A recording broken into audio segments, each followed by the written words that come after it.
Hello, my name is Nicole Zavorsky, and today I'm going to be giving my media and organization speech. So, my media issue that I decided on was animal cruelty, specifically its mistreatment or the animals' mistreatment in zoos and circuses and things like that. And the organization that I'm going to talk about later is called Alliance of Marine Mammal Parks and Aquariums. So, a little just introduction and background about animals and how they're treated in places like that. So, they are widely mistreated across several different settings like zoos, circuses, you meet in dairy farms, aquariums, petting zoos. Um, so, zoos and aquariums. So, first, I'm just going to list like a couple of facts about zoos and aquariums just to help give an understanding about like the wide range of mistreatment that animals are undergoing in places like this. So the United States contains more captive tigers in zoos than there are tigers in the entire wild worldwide. On average, tigers and lions are given about 18,000 times less space than what they would have in their natural habitat. It's estimated that about 75% of animals in zoos and aquariums have been abused. Many places like these offer opportunities to pet the animals. It attracts people and it brings in money to the establishment, so why wouldn't they? But this can cause much stress for the captive animals. They really do not like being touched like that. Um, Aquariums often give performances, like dolphin or seal shows, and by doing this, sometimes they remove the baby from the mother's care long before that they should. Imagine you're a mother and you have a baby and they're like 1 year old, probably not even, and then somebody just takes it from you. So they definitely really do not like that. Animals in captivity, such as zoos, often decrease the life expectancy of the animal. For example, Asian elephants can live up to 79 years in the wild, but their average life expectancy in captivity is 15 years or less. So 15 is like the max amount of time that they usually live for, whereas if they were in the wild, they could live for 79 years. Some places like aquariums will often try and justify their reason for their captivity because they claim to be involved in the conservation of the endangered animals.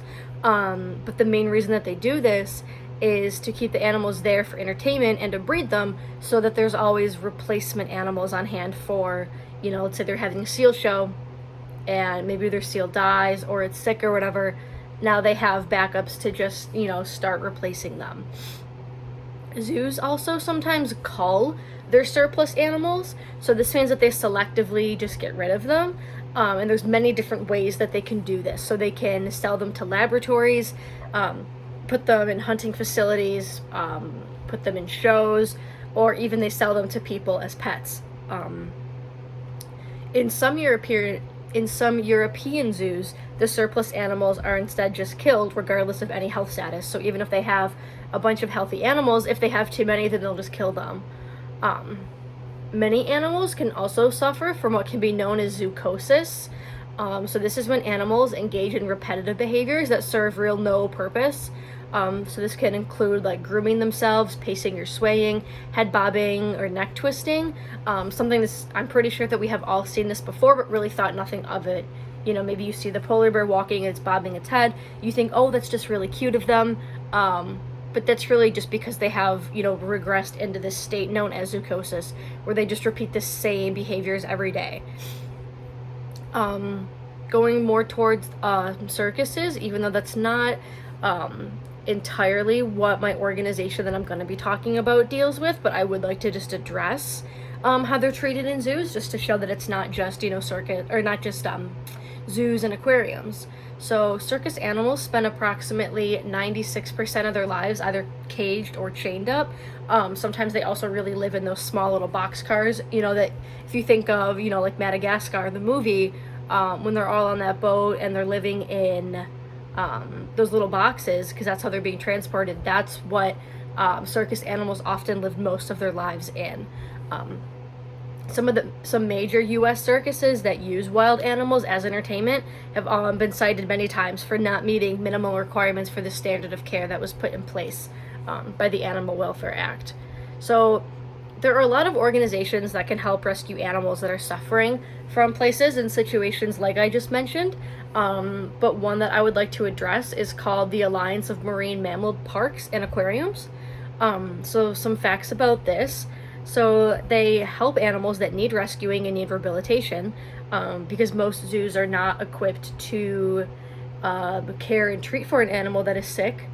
Um, they refer to themselves often as first responders, because they're usually the first ones on the scene when an animal is really sick. So they rescue and then they help rehabilitate the animal if it's necessary. They provide their expertise when investigating stranded animals, and they use their experience to help better understand and manage the ongoing threats to wild marine and mammal populations. So they are committed to making the world better for animals, and by doing this, they've saved thousands of animals with their rehabilitation efforts, and they also give advice to fellow zoos and aquariums around the world that need advice on proper care of sick or injured animals. Um, just to give an example on the impact that the Alliance, the Alliance of Marine Mammal Parks and Aquariums has on helping animals. So within a 5-year period, they have saved more than 2,000 live animals. They've contributed more than $12.2 million in financial support for marine animals, and they also have about 260,000 volunteer hours for stranding response. So they do a really good job at helping animals that are being mistreated, or if they really need help. So thank you everyone for listening to my speech. I hope this kind of opened your eyes to the abuse that a lot of our animals in the United States and worldwide are suffering from. Thank you.